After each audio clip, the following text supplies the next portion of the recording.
Right now, when they're not working on roads, we hope, lawmakers in Lansing are finalizing details on arguably their most important job, the state budget. A framework deal has been reached, including allocating some money towards Michigan's Film Incentive Program. That program came under fire in the House of Representatives, which voted to end the program.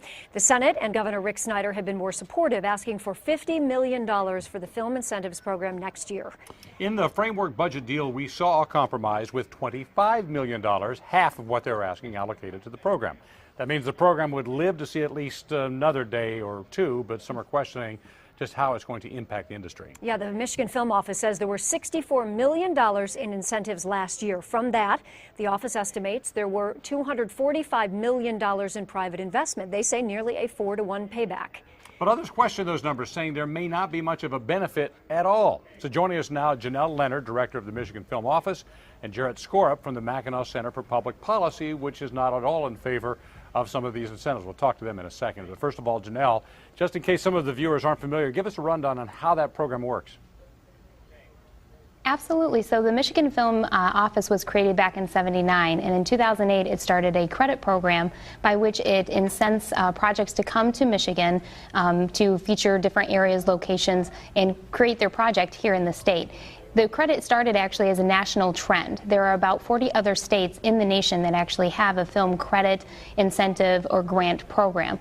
So right now, Michigan is actually competitive against other states as it works, as we implement the incentive program today. What happens? They make a movie here, and then they get money back from the state to cover some of their costs? Is that basically what happens? Sure. So what they do is they send in an application. They tell me how much they plan to spend in Michigan, and then we are able to calculate what their incentive would be in return.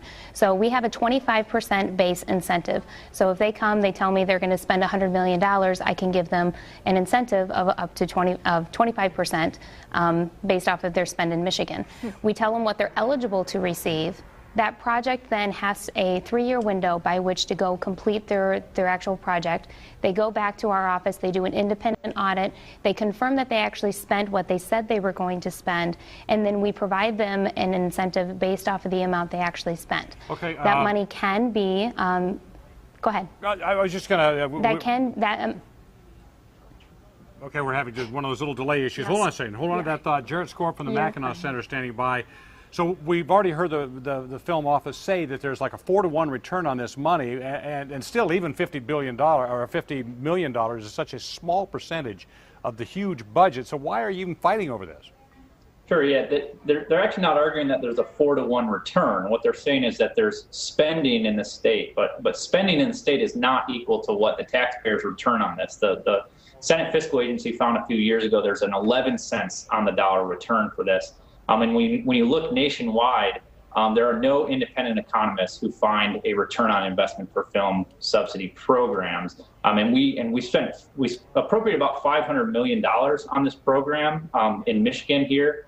And so we feel that money would be best spent on other projects. Janelle, your reaction to that?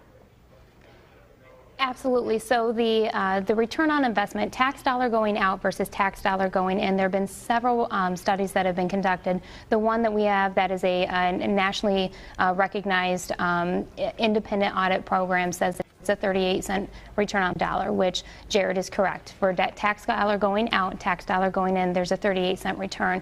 What I was previously mentioning is the private investment that's coming back to the state. So we are incenting money coming into the state that wouldn't already come in by providing the incentive.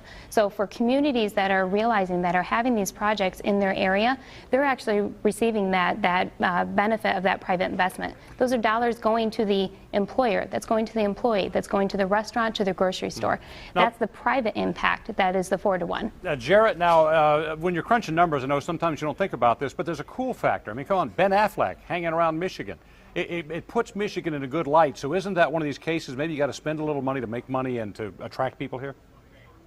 Yeah, the states tend to not do a very good job of doing that. And if you see at the exact time when Michigan was spending the most money on this film incentive program, 2009, 2010, we were doing very, very poorly, actually. So one thing is you do get a cool factor to some extent.